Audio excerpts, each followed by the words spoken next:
Buenos días, hermanos. Si por favor me acompañan al libro de Marcos. Vamos a leer del capítulo 10. Vamos a leer en el capítulo 10 del verso 2 al 12.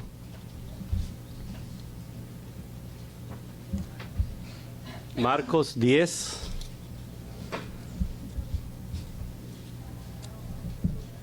Verso 2 al 12. ¿Estamos? Amén. Exacto, si lo hacemos de pie por reverencia al Señor, sería muy bueno. Dice así la palabra de Dios. Y se acercaron los fariseos y le preguntaron para tentarle: ¿es lícito al marido repudiar a su mujer? Él, respondiendo, les dijo: ¿qué os mandó Moisés? Ellos dijeron: Moisés permitió dar carta de divorcio y repudiarla. Y respondiendo Jesús, les dijo: por la dureza de vuestros corazones os escribió este mandamiento. Pero al principio de la creación, varón y hembra los hizo Dios. Por esto dejará el hombre a su padre y a su madre, y se unirá a su mujer, y los dos serán una sola carne. Así que no son ya más dos, sino uno. Por tanto, lo que Dios juntó, no lo separa el hombre. En casa volvieron los discípulos a preguntarle lo mismo, y les dijo: cualquiera que repudia a su mujer y se casa con otra, comete adulterio contra ella. Y si la mujer repudia a su marido y se casa con otro, comete adulterio. Amado Padre, pueden sentarse. Amado Padre y Dios eterno, gracias por tu palabra. Te ruego, Señor, que ahora que ha llegado el momento de presentar este mensaje a tu pueblo, oro, amado, que cuides mi mente, como he orado desde el momento en que comencé a prepararlo. Que Él mismo lo pueda presentar con claridad, con amor y con mucho respeto. Para poner en contexto estos versos que hemos leído, hagamos un pequeño ejercicio. Imagínense que por un momento que el polvo levantándose bajo los pies de los caminantes, el sol de oriente cae pesado sobre los olivos y los campos secos del otro lado del Jordán. Los pájaros cantan como si nada, pero el ambiente está cargado de tensión. Jesús va caminando hacia Jerusalén, lo acompañan multitudes, pero también le sigue de cerca una sombra, la sombra del conflicto, del rechazo, del sacrificio que se acerca. Está en la región de Perea, tierra gobernada por Herodes Antipas, el mismo que mandó a matar a Juan el Bautista, solo por hablar de un matrimonio ilícito. En las plazas no se habla de esperanza, se habla de escándalos, de política, de poder, y también se discute acaloradamente un tema que divide hogares y opiniones: el divorcio.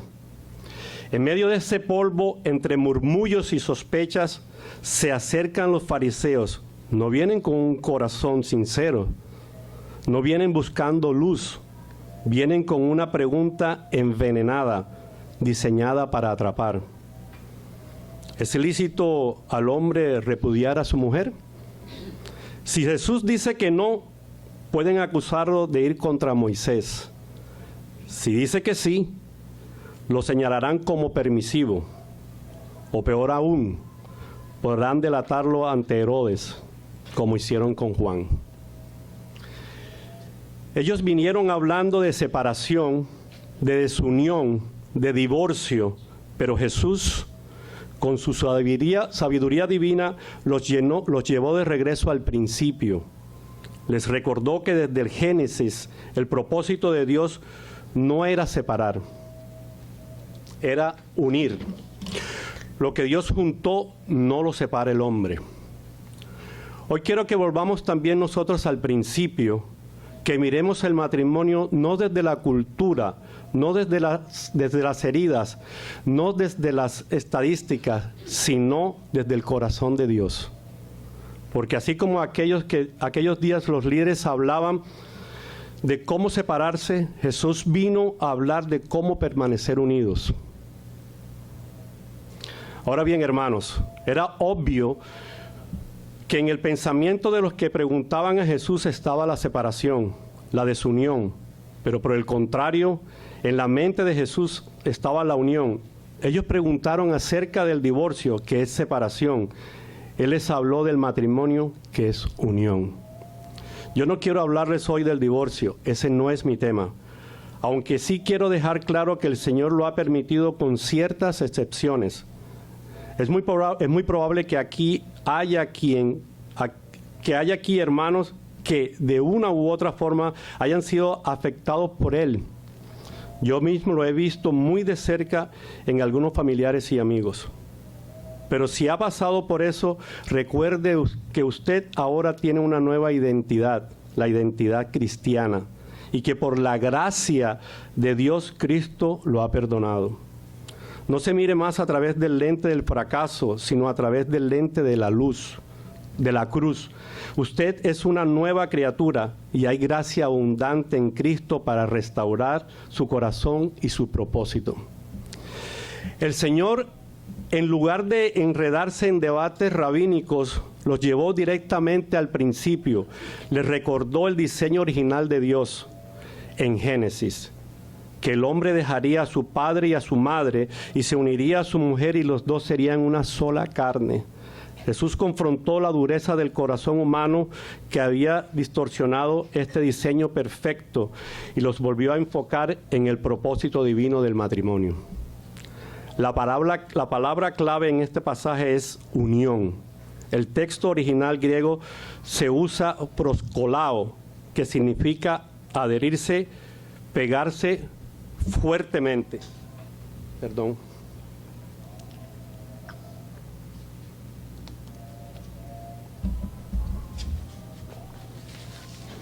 Cuando yo era niño, ayudaba a mi papá en sus pasatiempos de trabajos de madera.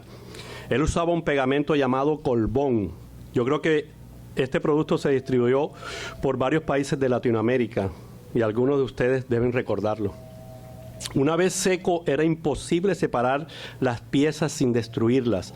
Así el matrimonio, según el corazón de Dios, una unión profunda, indivisible, sagrada. Así también es la unión entre Cristo y la Iglesia. En Efesios 5, 21 y 33, el apóstol Pablo nos dice: someteos unos a otros en el temor de Dios. Las casadas estén sujetas a sus propios maridos, como al Señor.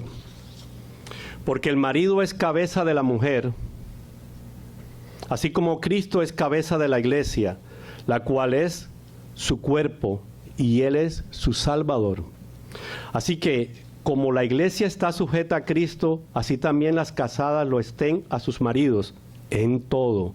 Maridos, amad a vuestras mujeres, así como Cristo amó la iglesia y se entregó a sí mismo por ella, para santificarla, habiéndola purificado en el lavamiento del agua por la palabra, a fin de presentársela a sí mismo, una iglesia gloriosa, que no tuviese mancha ni arruga ni cosa semejante, sino que fuese santa y sin mancha. Así también los maridos deben amar a sus mujeres como a sus mismos cuerpos. El que ama a su mujer, a sí mismo se ama. Porque nadie aborreció jamás a su propia carne, sino que la sustenta y la cuida, como también Cristo a la iglesia. Porque somos miembros de su cuerpo, de su carne y de sus huesos. Por esto dejará el hombre a su padre y a su mujer y se unirá a su madre y se unirá a su mujer y los dos serán una sola carne. Grande es este misterio, mas yo digo esto respecto de Cristo y de la iglesia. Por lo demás, Cada uno de vosotros ame también a su esposa, a su mujer, como a sí mismo, y la mujer respete a su marido. El gran misterio revelado, Cristo y su iglesia. Nosotros como matrimonios debemos estar conscientes de que esta relación representa un diseño eterno y también un gran misterio que no fue revelado en el Antiguo Testamento, pero ahora ha sido revelado en Cristo a su iglesia. En este misterio, este gran misterio, no es solo una enseñanza teológica, es el centro del Evangelio vivido. El matrimonio no es una invención humana, fue diseñado para reflejar la relación entre Cristo y su iglesia. Así como Cristo se entregó por su iglesia con amor sacrificial, así el esposo debe amar a su esposa. Y así como la iglesia se somete a Cristo con confianza, así también la esposa debe responder al liderazgo piadoso de su esposo. Este misterio es profundo porque nos enseña que el amor matrimonial tiene un propósito más alto que la felicidad humana. Tiene un propósito celestial. No somos simplemente dos personas conviviendo, somos una figura viviente del Evangelio. Pero, ¿cómo podremos alcanzar este sometimiento que el apóstol Pablo nos exige en estos versos? La clave está unos versículos más atrás, en este mismo capítulo 5 de Efesios. Dice así el verso 18. No os embriaguéis con vino, el cual hay disolución, antes bien sed llenos del Espíritu. Aquí Pablo nos presenta dos caminos opuestos. Uno es la vida dominada por los impulsos y placeres pasajeros, representada por la embriaguez. Y el otro es una vida guiada y controlada por el Espíritu Santo. La palabra disolución, que dicho sea de paso, es la misma palabra que se usa en la parábola del hijo pródigo en Lucas 15:11, cuando se controla y pide la herencia a su padre para vivir una vida entregada al placer. Esta palabra, que en el original es azotia, significa de forma práctica una vida sin control, sin orden, que se desmorona poco a poco por causa de las malas decisiones. Es vivir desenfrenadamente, sin rumbo, siguiendo solo lo que el corazón desea en el momento, aunque eso nos aleje del propósito de Dios. Es como un carro sin freno bajando una pendiente. En lugar de llegar al destino, termina estrellado. Y así es el corazón del hombre sin el Espíritu Santo. Termina en destrucción, pero cuando somos llenados del Espíritu, entonces viene el fruto del Espíritu: amor, gozo, paz, paciencia, benignidad, dominio propio y una vida de sujeción y armonía. Por eso el sometimiento mutuo del que Pablo habla en los versículos 21 al 33, entre esposos y esposas, entre creyentes, no es una carga ni una imposición humana, es el resultado natural de una vida llena del Espíritu. Someteos unos a otros en el temor de Dios. Cuando estamos llenos del Espíritu, ya no peleamos por tener la razón, sino por vivir en paz. Ya no imponemos nuestra voluntad, sino buscamos reflejar el carácter de Cristo en nuestras relaciones. Así el esposo ama como Cristo amó a la iglesia, y la esposa se sujeta como la iglesia se sujeta a Cristo. No como esclavos, sino como personas llenas de gracia, unidad y propósito divino. ¿Qué daña una relación matrimonial? Entre otras cosas, la daña el maltrato físico, el maltrato verbal al cónyuge, la infidelidad, permitir que otras personas se metan en nuestros matrimonios, estar oyendo más a los demás que a tu propia pareja. Estas son grietas que, si no se confrontan, pueden destruir lentamente la unidad, la confianza y la comunión que debe existir en el hogar. ¿Y qué daña a la iglesia, al cuerpo de Cristo? Aunque no de manera absoluta, porque Cristo la edifica y las puertas del Hades no prevalecerán contra ella, sí podemos hacer daño al cuerpo de Cristo local, la iglesia visible, por medio de chismes y murmuraciones, envidias, pleitos, celos, disensiones. Esto lo describe claramente Gálatas 5, 19 al 21.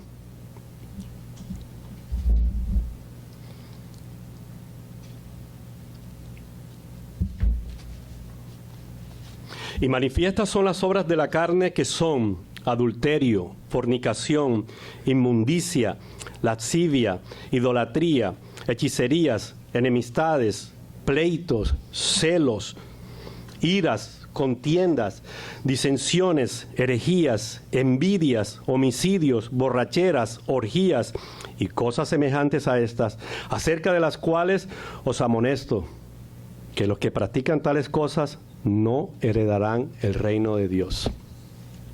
También en Primera de Pedro, en el capítulo 2 y el verso 11, nos exhorta: amados, yo os ruego como a extranjeros y peregrinos, que os abstengáis de los deseos carnales que batallan contra el alma. Y Colosenses 3, 5 y 9 nos llama a morir al pecado. Haced morir, pues, lo terrenal en vosotros: fornicación, impureza, pasiones desordenadas, malos deseos y avaricia, que es idolatría. Pero ahora dejad también vosotros todas estas cosas: ira, enojo, malicia, blasfemia, palabras deshonestas de vuestra boca. Así como el matrimonio, debemos cuidarnos del daño emocional y espiritual en la iglesia. Debemos cuidar la unidad, el amor, la pureza y la verdad. Tenemos que tener ese pensamiento constante de ser santos, no porque podamos alcanzar una santidad absoluta por nuestras propias fuerzas, sino porque hemos sido llamados a apartarnos del mal. De otra forma, estaríamos haciendo daño a lo que Cristo ama: su cuerpo, su esposa, su iglesia. Una sombra profética del cielo. Desde Génesis hasta Apocalipsis, la Biblia pinta un retrato coherente y glorioso del matrimonio. Génesis comienza con una boda: Adán y Eva unidos por Dios mismo en el jardín. Apocalipsis culmina con otra boda, las bodas del Cordero, donde Cristo se une eternamente con su iglesia glorificada. La iglesia, una novia en preparación. Apocalipsis 19, 7 y 8 nos muestra la culminación de esta historia de amor. Gocémonos y alegrémonos y démosles gloria, porque ha llegado las bodas del Cordero y su esposa se ha preparado, y a ella se le ha conseguido que vista de lino fino, limpio y resplandeciente, porque el lino fino son las acciones justas de los santos.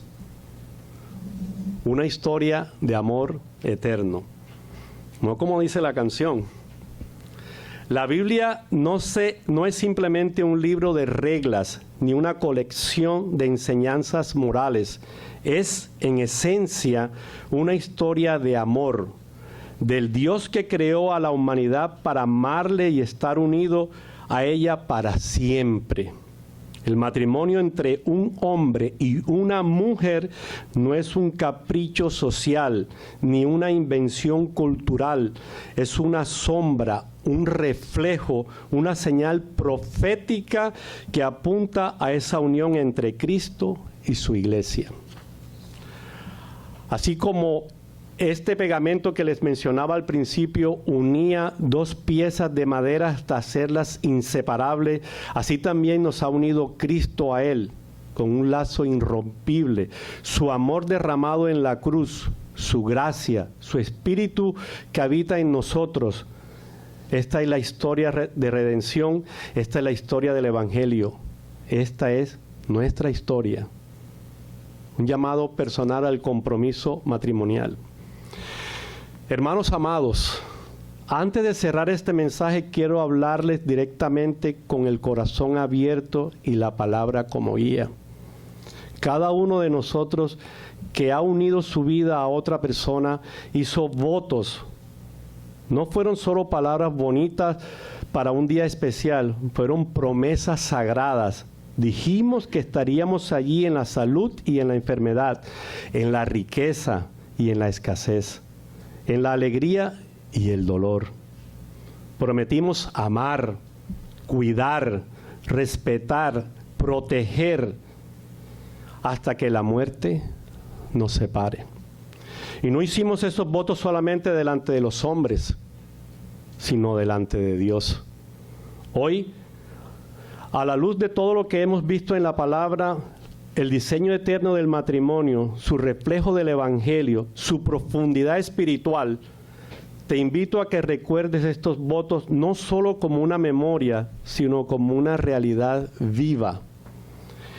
Y si alguna grieta se ha formado y si la indiferencia o el dolor ha tocado tu hogar, acude a Cristo.